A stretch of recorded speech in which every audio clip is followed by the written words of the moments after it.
മെച്ചപ്പെട്ട കഥാപശ്ചാത്തലത്തോടുകൂടി ഏറ്റവും ഭംഗിയായ നിലയിൽ അവതരിപ്പിച്ചിരിക്കുന്നു എന്നുള്ളതാണ് ഇതിന്റെ ഏറ്റവും വലിയ പ്രത്യേകത.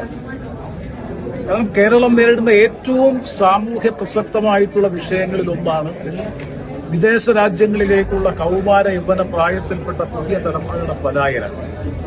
അതിമോഹത്തിൽപ്പെട്ട് വിദേശ രാജ്യങ്ങളിലേക്ക് പോകുന്നവരുടെ സ്ഥിതിയെ സംബന്ധിച്ചും കേരളത്തിന്റെ സാമൂഹ്യ പശ്ചാത്തലത്തെ സംബന്ധിച്ചും സംസ്ഥാനത്തിന് നമ്മുടെ നാടിന്റെ സാഹചര്യങ്ങൾ പരമാവധി പ്രയോജനപ്പെടുത്തുന്നതിനെ സംബന്ധിച്ചുള്ള ഏറ്റവും വലിയ സന്ദേശമാണ്, കാലിക പ്രസക്തമായിട്ടുള്ള സന്ദേശമാണ് സമൂഹത്തിന് ഈ സിനിമയിലൂടെ, ഈ പ്രമേയത്തിലൂടെ നൽകുന്നത്.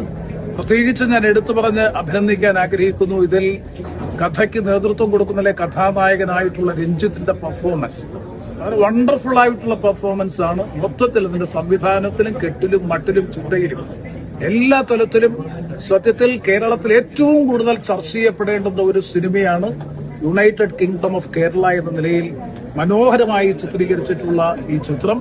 ഇതിന്റെ പിന്നണി പ്രവർത്തകർക്കും അഭിനേതാക്കൾക്കും സംവിധായകർ ഉൾപ്പെടെയുള്ള എല്ലാവർക്കും കേരളത്തിന്റെ ഹൃദയം നിറഞ്ഞ അഭിനന്ദനങ്ങൾ, ആശംസകൾ ഞാൻ ഈ അവസരത്തിൽ പ്രത്യേകമായി അറിയിക്കുകയാണ്.